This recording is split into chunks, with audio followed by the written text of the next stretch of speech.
So, in the previous episodes, we talked about how to start telling your story, getting the points across or the basic points across, connecting the dots.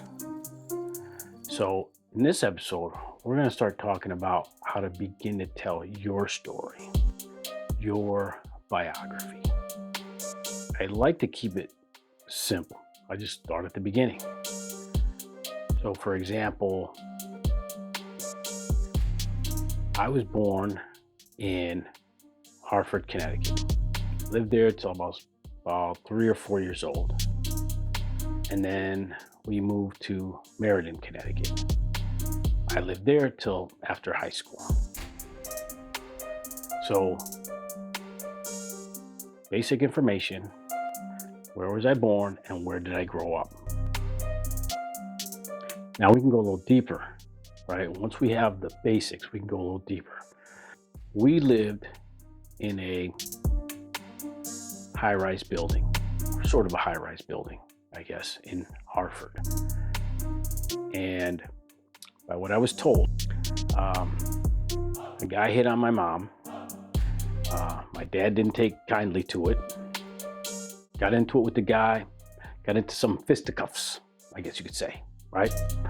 And not long after, someone lit our building on fire. After that, it was uninhabitable, right? We couldn't live there. And I don't know if it's because of that situation, but we ended up moving to another city, to Meriden, Connecticut. I did have family there. I know I had an aunt and some cousins there in Meriden. So that could be why we moved there. Not really sure. I don't know. But I ended up growing up in that town or that city until I graduated high school. So that's just an example of how we can start to go a little deeper in that beginning stage. I just wanted to go over and kind of use that as an example of how you can begin to start telling your story, how you can begin to start your biography. This is why I say it's important that, you should really write things down or document it, so that you can kind of start to put this together after you have those basic stories, those major points in life, the major changes that the major things that affected you.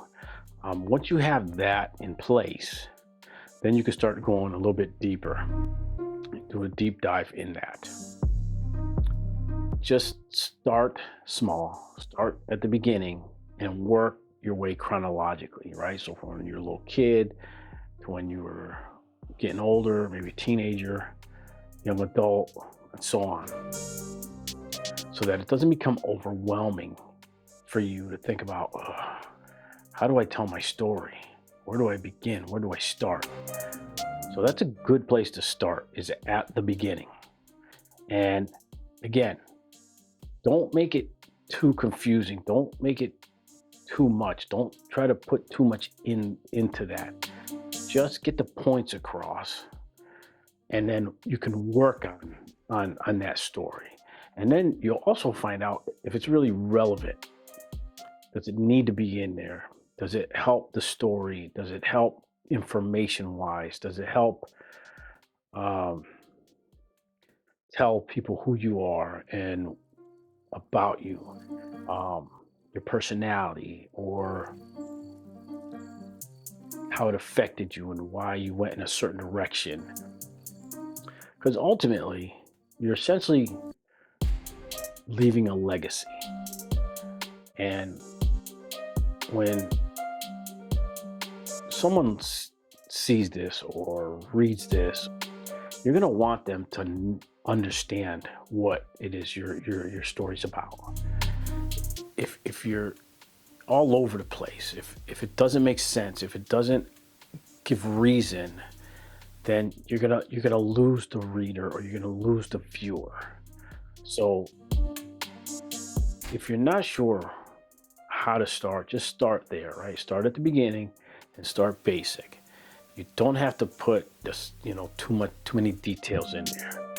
Put pen to paper and start to think about telling your story and why it's important so that you can get it out there, because you matter and someone will want to read or see or hear about your story. And one of the things that I try to talk about is doing a visual story so that they can see what you look like, what you sound like, things that they wouldn't get from just paper or just reading or just a picture. But those are important, because without writing it down, it's hard to put it together if you're just winging it. Without pictures, it's hard to start showing that story. And really, video is just putting all that together so that they get all of you and really get a feel for who you are, knowing that they'll be able to see, hear how you laughed, what you sounded like, and just putting your story together visually is something that I hope you think about doing something like this, because and whether you realize it or not, someone will want to know your story. My name is Bill. Thanks for listening.